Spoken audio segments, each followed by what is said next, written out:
When I got this diagnosis, I went the way a lot of people go. I went to a very dark place where I thought that my life could be measured in months rather than years.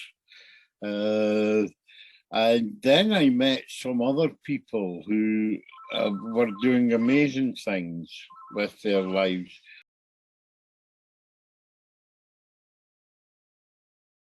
This idea that we can't learn because we've got dementia has been disproven time and time again. I guess you'll be seeing that in your own services, where people are coming in and everybody says they can't do anything, they don't do anything.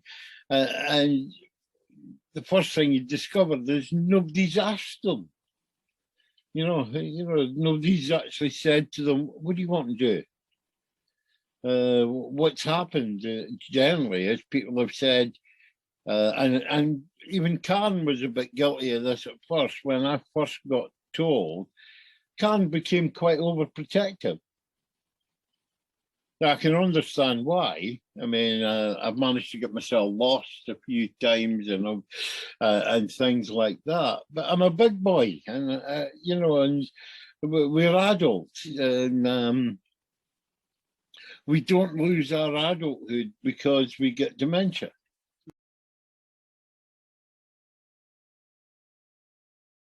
The problem with terminal illnesses is you die pretty quick from them, and I'd much rather just see life as a terminal condition anyway, because we all die, and we should be able to do as much as possible. So although we've got the money to do the coffee club, from that, I think what will happen, and what does happen, is people will become involved in our Deepness radio station, which now has settling about 17,000 listeners a month, which is pretty good for a community-based radio.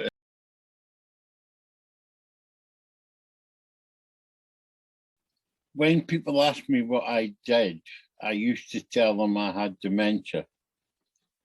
Now when people ask me what I do, I tell them I'm a DJ. How cool is that? And I think that's the impact.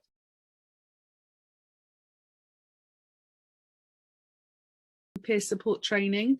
So we had a friend who's an international trainer in peer support work alongside some of our supporters with dementia to write a peer support training package, and we're actually piloting the first one at the moment. We're on week 3 and there's 8 participants, I think we are at the moment, 4 from Scotland and 4 from the rest of the UK, who are doing that course, and then they will say if there anything that they need tweaking, and then that's available on our website alongside the other courses for people with dementia to do free, and hopefully then they can start their own peer support groups up or one-to-one. My vision, I suppose, was around that every memory clinic would have 2 or 3 peer support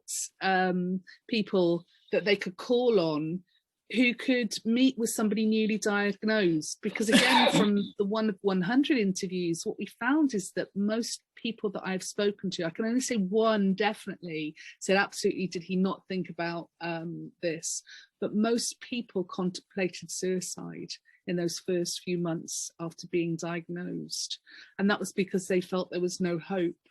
So we felt that we're a tiny minnow in a huge big pond, but if we can start this idea of peer support off and get those first people established with memory clinics, then how many lives will that save? How many times will that stop somebody needing to go on antidepressants? How many times will that start a new phase of a life for somebody just by being told it's okay, you still can have a life? Join our group, this is what we're doing.